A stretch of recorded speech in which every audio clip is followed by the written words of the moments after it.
Hello friends, welcome back to the CDP classes. चलिए आज हम ऐसे टॉपिक के बारे में बात करेंगे जिससे 8 से 10 प्रश्न, जी हाँ 8 से 10 प्रश्न, चाहे वो पेपर 1 है या पेपर 2 है, वहाँ पे पूछे ही पूछे जाते। देखिए कैसे, ये है टॉपिक पियाजे, वाइगोत्स्की एंड कोलबर्ग। ये तीनों थ्योरीज हमारी सीडीपी में मोस्ट इम्पोर्टेंट हैं।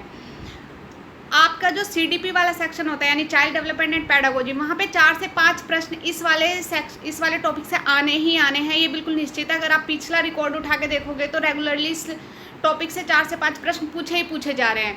और अगर मैं इसके अलावा इसकी रेलिवेंसी की बात करूँ तो देखिए, ना केवल चाइल्ड डेवलपमेंट एंड पेडागोजी में बल्कि इसके क्वेश्चंस जो पूछे जाते हैं वो हमारे पर्यावरण, एसएसटी, हमारा विज्ञान, गणित, ये क्योंकि ये तीनों थ्योरीज ने अलग अलग डायमेंशन में भी अपना रिकॉर्ड प्रूव किया है, तो इसलिए वहाँ से भी 1-2 क्वेश्चन पूछे जाने की संभावनाएं रहती है। और संभावनाएं क्या, पूछे ही जाते हैं।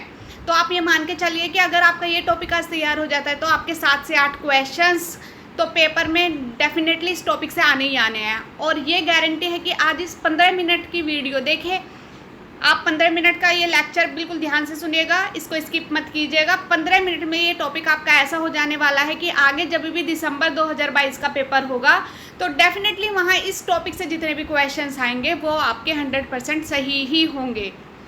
और इससे पहले मैं आपको बता दूं, आगे बढ़ने से पहले, कि डे 1 डे 2 की वीडियोज़ ऑलरेडी अपलोड कर दी गई हैं। अगर किसी ने वो वाले लेक्चर नहीं देखे हैं तो वो जाके उन वीडियोस को देख सकता है। उसमें 4 टॉपिक स्टार्टिंग के डिफाइन है। ये हमारा 5th टॉपिक है जिसमें हमने पियाजे, कोलबर्ग और वाइगोत्स्की के बारे में डिस्कशन किया है। तो आगे बढ़ने से पहले एक बार चैनल को शेयर, सब्सक्राइब जरूर कर दीजिएगा। देखिए, जो आप लोग नए हैं, जो इतने भी फ्रेंड्स मेरे, वो आप कोशिश कीजिए कि जितने भी बीएड, बीटीसी या जो भी टीचर बनना चाहते हैं, जो इस सेगमेंट के हैं, उन तक ये वीडियो पहुँचे, सो दैट हमारी जो कम्युनिटी है, जो हमने डिसाइड किया है कि हमें हमारी कम्युनिटी का हर एक मेंबर टीचर बनाना ही बनाना है, तो आप कोशिश कीजिए कि मैक्सिमम लोगों तक ये वीडियो शेयर कर सकें। चलिए बढ़ते हैं पीपीटीज की तरफ। देखिए, सबसे पहले अब बात कर लेते हैं जीन पियाजे के बारे में। जीन पियाजे जो थे, ये हमारे एक स्विस मनोवैज्ञानिक थे जिन्होंने मानव विकास के समस्त पहलुओं को क्रमबद्ध तरीके से उजागर किया। और इसी जो भी इन्होंने अपनी डेवलपमेंट की थ्योरीज बताई, यानी एक बच्चे का विकास कैसे होता है उससे रिलेटेड जो भी थ्योरी बताई, उसे ही हम जीन पियाजे का संज्ञानात्मक विकास कहते हैं। ये इनका कॉग्निटिव डेवलपमेंट सिद्धांत के नाम से भी जाना जाता है और संज्ञानात्मक विकास के सिद्धांत से भी नाम से भी जाना जाता है। जीन पियाजे ने क्या बताया कि भाई, इन्होंने बताया कि जो बच्चे का विकास है वो एक क्रमबद्ध तरीके से होता है। क्रमबद्ध यानी स्टेप बाय स्टेप प्रोसेस है। ऐसा नहीं है कि अचानक से उसका विकास हो जाएगा या अचानक से विकास रुक जाएगा। तो वो एक क्रमबद्ध तरीका है जिससे बच्चे का विकास होता है। जैसे बच्चा भूख लगेगी तो वो क्या होगा, रोएगा और अपने जो भी बताने की कोशिश करेगा। तो जो 1 साल तक का बच्चा होता है, क्योंकि वो बोल नहीं पाता, तो बोलने में असक्षम होता है, तो इस कारण वो क्या करता है, कभी रो के, कभी अपने हाथ का या पैर का अंगूठा चूस कर, तो उस तरीके से अपनी ज्ञान इंद्रियों का प्लस अपने भावात्मक पहलुओं का प्रयोग करके वो ये बताने की कोशिश करता है कि हाँ मुझे भूख लगी है। तो इसी बेस को मानते हुए पियाजे ने क्या कहा है कि ये एक क्रमबद्ध तरीका है। पियाजे का आप ध्यान रखिएगा कि पियाजे ने अपने जो भी थ्योरीज दी हैं वो स्टेप बाय स्टेप प्रोसेस बताया और वही उनका आगे चल के क्रमबद्ध तरीका माना गया। इसके बाद जो पियाजे ने संज्ञानात्मक विकास के 4 अवस्थाएं बताई, वो चारों अवस्थाएं 1 बाय 1 हम देख लेते हैं। सबसे पहली अवस्था है संवेदीगामक। देखिए, मैं आगे बढ़ने से पहले आपको ये बता दूं कि पियाजे और वाइगोत्स्की के डिटेल्ड नोट्स भी मैंने एक वीडियो डाली हुई है सेपरेटली। अगर आप उसको देखना चाहें तो आप उसको भी देख सकते हैं, वो भी इक्वली हेल्पफुल है आपके लिए। वो इंग्लिश मीडियम वालों के लिए ज़्यादा यूज़फुल है, हिंदी मीडियम वाले अपना यहीं से पढ़ सकते हैं। संवेदीगामक यानी जन्म से 2 वर्ष तक की अवस्था को इन्होंने संवेदीगामक कहा। और उन्होंने कहा कि ये इस अवस्था में बच्चे मानसिक क्रियाएं इंद्रियजनित गामक क्रियाओं के रूप में ही संपन्न होती है। यानी कि ये जो भी अपना जो भी बताएंगे तरीका कि भाई मेरे को भूख लगी है, या किसी भी वस्तु को देखेगा उसको लगेगा कि ये उसको चाहिए, तो वो सब जो ये बताते हैं, जो इनकी मानसिक क्रियाएं जो भी होती है वो सब इंद्रियजनित गामक क्रियाओं के द्वारा ही होती है। और इंद्रियजनित आपको पता है हमारी ये सब आँख, नाक, कान, ये 5 तरीके की जो हमारी ज्ञानेंद्रियाँ होती है, जो कि आँख, कान, नाक, जीभ, हाथ है, तो ये सब हम इनको भावात्मक और ज्ञानेंद्रिय दोनों को कंसिडर कर सकते हैं। चलिए, दूसरी है पूर्व संक्रियात्मक अवस्था। पूर्व संक्रियात्मक में उन्होंने कहा कि ये 2 से 7 साल के बच्चे में उत्पन्न होती है, और इसमें क्या है कि बच्चा रंगों को देखकर पहचानना, गिनती करना, हल्के उसको पता होता है कि ये हल्का है, ये भारी है, तो इस तरीके की चीज़ें वो कोशिश करता है कि आइडेंटिफाई कर ले, कि जैसे उसको लगेगा गिलास, ये गिलास हल्का है, बाल्टी आप उसको दिखाओगे तो उसको पता है कि वो भारी है गिलास से, तो इतना वो पहचानने की कोशिश करने लगता है। उसके बाद मूर्त संक्रियात्मक अवस्था। मूर्त संक्रियात्मक 7 से 11 वर्ष होती है, और इस अवस्था में क्या होता है कि वो उनमें पहचानता तो है, साथ ही वो ये भी डिफरेंस क्रिएट करने की कोशिश करता है कि भाई ये भारी क्यों है, मतलब उसे लगा है कि गिलास और बाल्टी में से गिलास कम भारी है और बाल्टी अधिक भारी है, लेकिन यहाँ वो विभेदीकरण का कारण जानने की कोशिश करता है कि क्यों बाल्टी भारी है और क्यों गिलास हल्का है। अमूर्त संक्रियात्मक अवस्था, देखिए 11 वर्ष से आगे के जो बच्चे होते हैं उन्हें होते हैं ये बेसिकली फिर डिसीजन मेकिंग की क्वालिटीज़ बच्चों में आ जाती है, तो जो डिसीजन मेकिंग क्वालिटीज़ है वो अमूर्त संक्रियात्मक अवस्था कहलाती है। देखिए मैं यहाँ से आपको बता दूँ, जो भी क्वेश्चन आता है वो यही आता है कि इंद्रिय जनित या गामक क्रियाएँ जो होती हैं या मानसिक क्रियाएँ जो इंद्रिय जनित के थ्रू होती हैं वो कौन सी अवस्था में होती है, वो संवेदी गामक, या संवेदी गामक जो अवस्था होती है वो कौन से वर्ष से वर्ष तक की होती है, तो जन्म से 2 वर्ष। गिनती गिनना या वस्तुओं के रंगों को पहचानना ये किस अवस्था में होता है, तो ये पूर्व संक्रियात्मक, और ये 2 से 7 होती है। वस्तुओं में डिफरेंस क्रिएट करना कौन सी अवस्था में होता है, मूर्त संक्रियात्मक में होता है, जो कि 7 से 11 होती है। और डिसीजन मेकिंग की कैपेबिलिटी बच्चे में उत्पन्न होना, ये हमारी अमूर्त संक्रियात्मक अवस्था का पार्ट है, जो कि 11 वर्ष से आगे के बच्चों में होती है। होप यहाँ तक का आपको क्लियर हो गया होगा। चलिए आगे बढ़ते हैं। अब जीन पियाजे ने इन चारों अवस्थाओं के अलावा अपने 2 सिद्धांत दिए, जो उन्होंने बताया कि बच्चा एक स्टेप बाय स्टेप प्रोसेस तो सीखता ही सीखता है, लेकिन उसके अलावा उसके अंदर जो कैपेबिलिटीज़ होती है वो निर्माण और खोज करने की भी होती है, और कार्य क्रिया के करने की भी उसके अंदर क्षमता विकसित होती है। कार्य क्रिया का जो अर्जन करते हैं उसकी क्षमता भी उसके अंदर विकसित होती है, जिनके थ्रू वो न केवल सीखता है बल्कि उसको किस तरह आगे बढ़ना है वो स्टेप बाय स्टेप प्रोसेस से ये सब सारी चीज़ें भी सीखता है।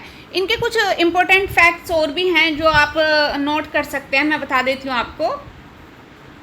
जैसे बच्चों में तार्किक क्षमता बढ़ाने का प्रयास करना, बच्चों को गलती करने हैं हम उसे स्वयं सुधारने के पर्याप्त अवसर प्रदान करना, शिक्षकों को प्रयोगात्मक शिक्षा एवं व्यवहारिक शिक्षा पर बल देना, संज्ञानात्मक या मानसिक विकास एक निरंतर चलने वाली प्रक्रिया है, तो ये भी सब पियाजे के अकॉर्डिंग ही है, और शिक्षक को बालक की समस्या का निदान करना यानी बाल केंद्रित शिक्षा पर बल देना, ये सब जो है इनके शैक्षिक महत्व हैं बेसिकली।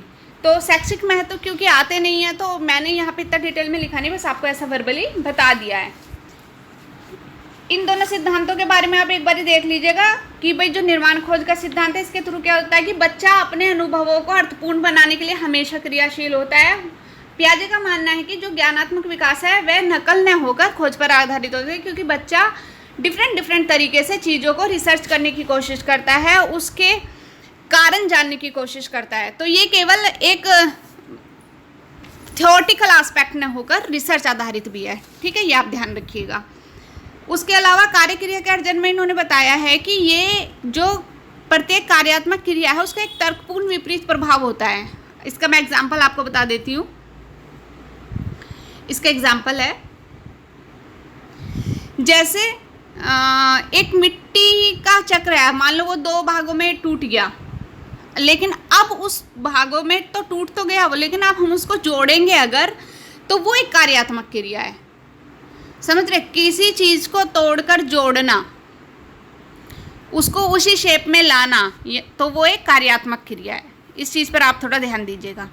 अच्छा, इसके अलावा पियाजे ने नैतिक विकास का सिद्धांत भी दिया था, जो कि उन्होंने कुछ अपने नैतिक विकास के टाइप्स बताए थे, जो मैं आपको बता देती हूँ, आप नोट कर लीजिएगा जरा कहीं पे। एक परायत नैतिकता का सिद्धांत था जिसमें 2 से 8 वर्ष, और एक स्वायत्त नैतिकता का था, जिसमें 9 से 11 वर्ष उन्होंने बच्चे की एज को डिफाइन किया है। तो अगर इसमें आते तो एज ही आ सकती है कि परायत 2 से 8 और स्वायत्त 9 से 11। इससे अलावा इसमें कुछ नहीं आने वाला। अच्छा, इसके अलावा एक इम्पोर्टेंट कंसेप्ट है जो जनरली इग्नोर हम लोग कर देते हैं, लेकिन भाई क्वेश्चन यहाँ से सीधा सीधा बनता है, तो ये आप कहीं नोट कर लीजिए या फिर इसका स्क्रीनशॉट ले लीजिए। आप बिल्कुल साफ पेज है, आप इस पीपीटी का स्क्रीनशॉट ले लेते हैं। स्कीमा टर्म एक बेसिकली है जिसको पियाजे ने ही जनरेट किया था। तो इन्होंने कहा कि जो संतुलीकरण है, संतुलीकरण क्या है कि वो विकास का एक उचित क्रम है जिसका बालक के मानसिक अथवा संज्ञानात्मक विकास में बहुत महत्वपूर्ण स्थान है, और वो सब बालों के सभी पूर्वानुमान की एक संगठनात्मक रचना है। यानी स्कीमा जो है, जो बच्चे का पूर्वानुमान है, स्कीमा जो है बच्चे के पूर्वानुमान की संगठनात्मक संरचना है। बस ये आपको याद रखना है।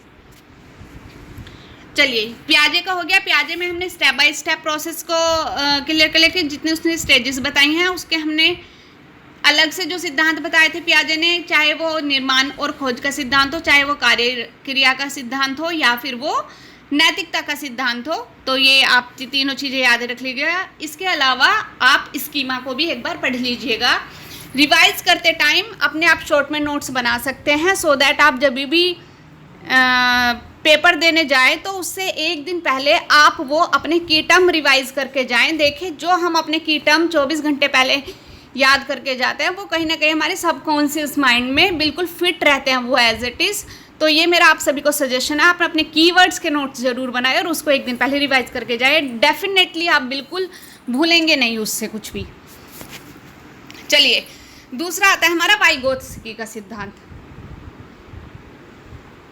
भाई वाइगोत्स्की भी क्या थे, एक रूसी मनोवैज्ञानिक थे और इन्होंने सामाजिक संस्कृति का सिद्धांत दिया। बस ये आप याद रखिएगा, सामाजिक सांस्कृतिक एक बहुत इंपॉर्टेंट टर्म है वाइगोत्स्की की। इसके बिना वाइगोत्स्की के सिद्धांत अधूरे हैं।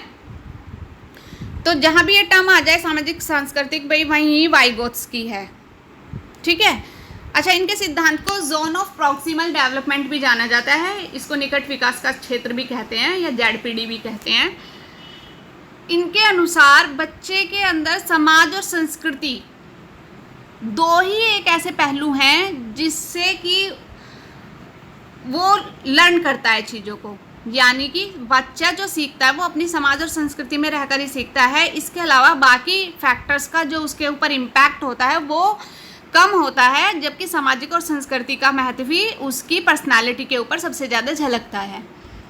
तो वाइगोत्स्की ने अपने सिद्धांत में जो रखा है मेनली सोसाइटी को बिल्कुल कोर माना है और फिर बाकी फैक्टर्स का इन्वॉल्वमेंट उसके अंदर किया है। इन्होंने अपने विकास के जो कॉग्निटिव डेवलपमेंट थ्योरी है, वाइगोत्स्की ने अपने विकास के 3 आधार बताए। एक सामाजिक अंतःक्रिया यानी सोशल इंटरेक्शन, दूसरी भाषा और तीसरी संस्कृति। तो जहाँ भी इन तीनों टर्म से रिलेटेड चीज़ें आ जाएं वहीं वाइगोत्स्की है, ये आप ध्यान रखिएगा।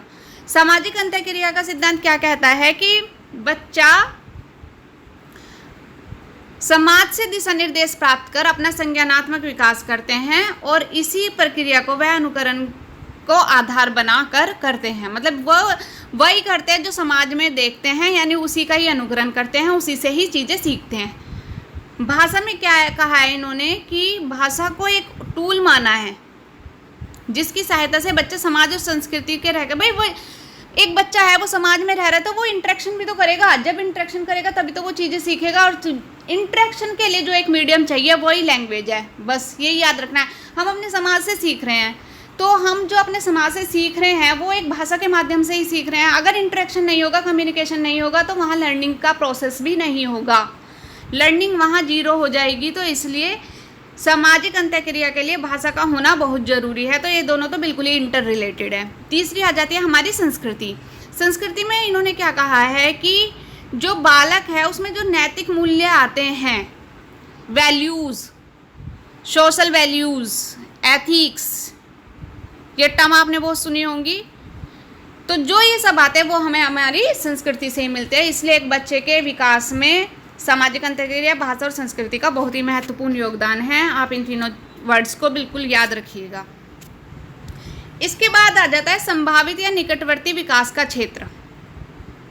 संभावित या निकटवर्ती विकास का क्षेत्र क्या कहता है? वो जोन ऑफ प्रॉक्सिमल डेवलपमेंट जो वाइगोत्स्की ने दिया था, ये यही कहता है कि भैया जो ZPD है उसमें बच्चे एक डायरेक्शन की ज़रूरत होती है, यानी वो सीखते तो हैं खुद। भाई एक बच्चा है वो घर में रह के सीख तो बहुत कुछ लेगा, लेकिन जब तक उसे एक टीचर की गाइडेंस नहीं मिलेगी, एक स्कूल का इन्वायरमेंट नहीं मिलेगा, तब तक वो अपने शिक्षा के क्षेत्र में आगे नहीं बढ़ सकता। यानी उसको अपने लक्ष्यों की प्राप्ति करने के लिए एक टीचर, एक मार्गदर्शक, एक मेंटोर की ज़रूरत पड़ेगी ही पड़ेगी। तो जब बच्चा अपने कार्य को या अपने लक्ष्य को किन्हीं दिशा निर्देशों के माध्यम से अचीव करता है तो वही हमारा ZPD है। इस सिद्धांत को वाइगोत्स्की ने सामाजिक सांस्कृतिक सिद्धांत और MKO यानी मोर नॉलेजेबल अदर ये भी कहा है। देखिए बिल्कुल सिंपल सी बात है, सामाजिक सांस्कृतिक सिद्धांत तो आपको याद ही रखना है क्योंकि वाइगोत्स्की का सिद्धांत है। मोर नॉलेजेबल अदर वही हो गया कि अगर आप किसी से डायरेक्शन ले रहे हैं, किसी से इंस्ट्रक्शन ले रहे हैं तो आपको मोर नॉलेज आप गेन कर रहे हैं। तो MKO भी जोन ऑफ प्रॉक्सिमल डेवलपमेंट ही है। अच्छा, एक इन्होंने स्कैफोल्डिंग का कंसेप्ट और दिया है वाइगोत्स्की ने, बस ये और देख लीजिए। वाइगोत्स्की ने कहा कि जो बालक है उसके सीखने के लिए एक ढांचे की ज़रूरत होती है, अर्थात एक ऐसी सीढ़ी की ज़रूरत होती है जो उसे शिखर तक ले जा सके।